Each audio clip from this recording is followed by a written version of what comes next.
Fala pessoal, tudo bem com vocês? Hoje nós vamos fazer a segunda parte daquele vídeo onde a gente falou aí sobre alguns carros que deixaram saudade, que marcaram o nosso mercado, que fazem falta hoje. No primeiro vídeo a gente falou um pouco sobre Mille Fire, né? Celta.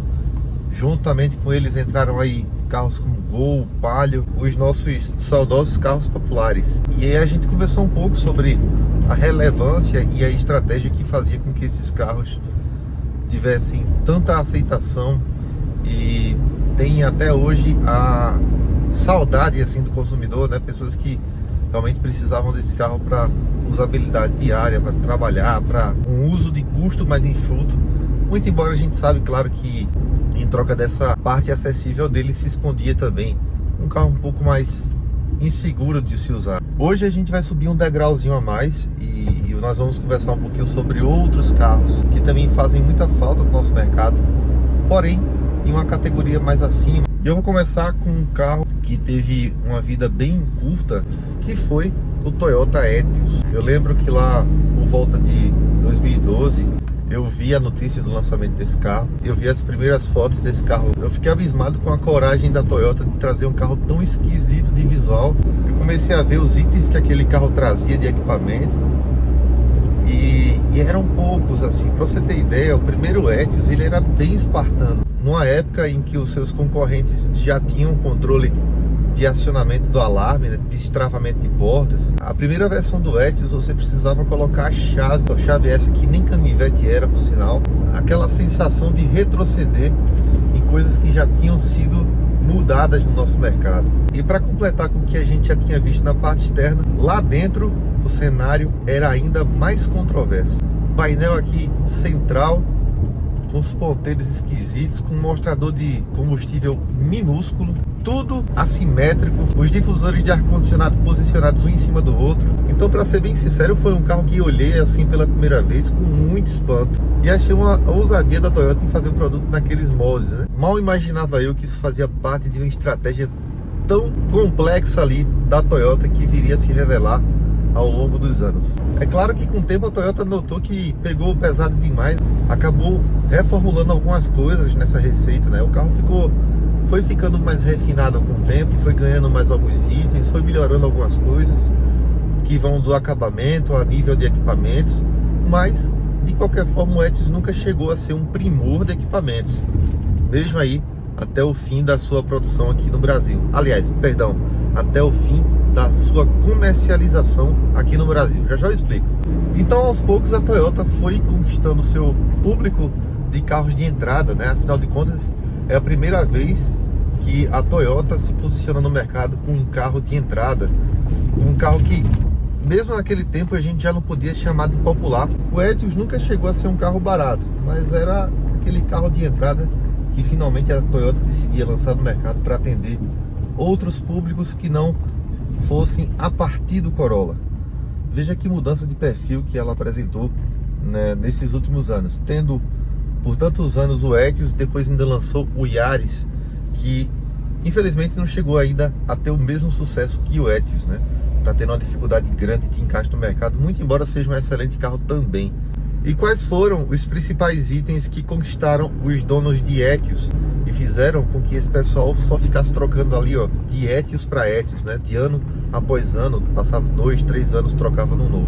Foi exatamente aquilo que é meio óbvio e que a Toyota sempre colocou como a sua filosofia de marca: confiabilidade mecânica e descomplicação para você fazer manutenção, e tudo isso aliado a um custo amigável. Um carro econômico, manutenção não recorrente, ou seja, para na oficina só para fazer aquilo que já está previsto, aquilo que é o básico, manutenções de rotina, e depois é só usar o carro e ser feliz, porque dificilmente você vai ter surpresa. Foi equipado com um motor 1.3 e 1.5 e oferecido na carroceria hatch e sedã. Infelizmente, em 2021, o Etios deixou de ser oferecido em nosso mercado, fazendo coro a todo esse movimento de não mais compensar vender carros mais acessíveis aqui no Brasil. E aí o Etios passou apenas a ser fabricado no Brasil. Sim, nós temos o Etios sendo fabricado ainda hoje aqui no Brasil, mas para ser vendido lá no mercado externo. Curioso isso, né? O outro carro que deixou saudade e faz falta no mercado é muito parecido em filosofia e até em conceito em certo ponto, né? Porque tem algumas peculiaridades e diferenças bem cruciais, sobretudo aí na sua carroceria. Tô falando do Honda Fit, é o carro que eu considerava assim meio que concorrente direto do Etios, porque não existia uma gama muito extensa da Toyota e da Honda nesse segmento. Então era a referência mais direta que eu tinha, era olhar para o Fit e para o Etios como carros que concorriam relativamente próximos ali na linha de preços e categoria que eles atingiam no mercado. Então esse foi o jogador da Honda que, com uma estratégia muito parecida, atuou como carro de entrada por muito tempo na nipônica Honda. Só que diferentemente do Etios, ele já veio um pouco mais agradável.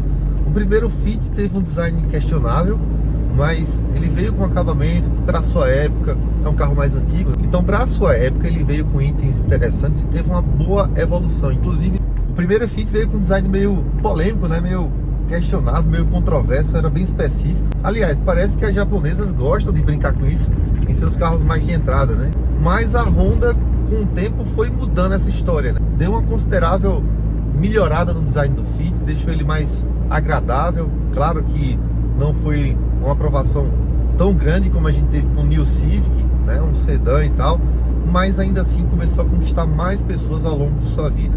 Teve ali a primeira geração, que apesar desse design todo que a gente falou aqui, ele tinha uma mecânica que conquistou massivamente o seu público, pelo baixíssimo nível de consumo de combustível, pela mecânica completamente básica, fácil de lidar. O carro já vinha equipado com aquele famoso VTEC aqui voltado para eficiência, para consumo, para o melhor aproveitamento do carro.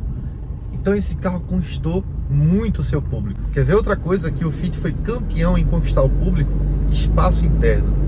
Era uma época onde existiam as minivans. Aqui no Brasil a gente tinha Meriva, tinha Idea e algumas maiores como Zafira, Livina também. E o Fit era um carro menorzinho, não chegava a ser uma minivan. Inclusive era até um pouco difícil de defini-lo entre um hatch maiorzinho, mais alto ou uma minivan. Até hoje tem uma certa dificuldade aí de categorizar o Fit, mas é um carro que conquistou exatamente por essa peculiaridade, porque ele tinha um espaço interno muito interessante. Inclusive tinha aquele sistema que permitia que você levantasse ali os bancos traseiros para poder carregar alguma coisa. Então era um carro com uma certa função meio híbrida entre um compacto meio minivan e utilitário, onde você podia levar suas coisas com tranquilidade no dia a dia. Outra coisa que agradou muito o consumidor brasileiro foi a sua altura em relação ao solo, uma altura ligeiramente maior, que passava um pouco mais de segurança também na usabilidade do consumidor. Então foi um carro que conquistou, e esses atributos que eu falei, perceba, com o tempo eles só foram melhorando. O carro ficou ainda mais espaçoso, ficou ainda mais bem equipado, ficou ainda mais confortável e mais bonito também. O último Fit ficou com a lanterna traseira até lembrando um pouco a Volvo. Então foram dois carros que conquistaram o país. No caso do Fit, a Honda decidiu não trazer a nova geração. Fit lá fora é chamado Jazz e já tem uma nova geração, mas aqui no Brasil a marca optou por trazer o novo City Hatch, né? O City, que já existia aqui da carroceria sedã, passou a ser também hatch. Então passou a ter a variação entre sedã e hatch com o mesmo nome, mas o conceito do Fit foi meio que transportado ali para o City. Porém, de forma um pouco até inesperada, o novo City Hatch não está tendo a mesma adesão que o Fit teve, pelo menos não até agora. Vejo alguns na rua, mas não com a frequência que eu esperaria ver, tanto sedã quanto hatch. Inclusive são carros bem interessantes, mas de alguma forma o público não aderiu a esses carros. E aí, falamos hoje sobre dois saudosos nipônicos de entrada do Brasil que fizeram muito sucesso e que tiveram grande adesão do público, mas infelizmente acabaram saindo do nosso mercado. Uma observação importante sobre esses dois carros é que, assim como os que eu falei lá do outro vídeo, esses também sem dúvida seguem a mesma linhagem quando a gente fala de mercado, sobre ter uma excelente procura, uma ótima valorização de mercado. Pessoas realmente querem ter esse carro ainda hoje e não estão nem um pouquinho preocupadas pelo fato deles terem saído de linha, porque isso nem tão cedo vai significar um problema para quem usa esse carro. E aí o critério de escolha fica por conta de achar exemplares que tenham bom estado de conservação, um bom histórico, manutenções em dia, e depois é só fechar aquela boa negociação e ser feliz com o carro. E você, teve tem ou talvez até teria um carro desse? Conta aí pra gente nos comentários e a gente se encontra no próximo vídeo. Tchau, gente!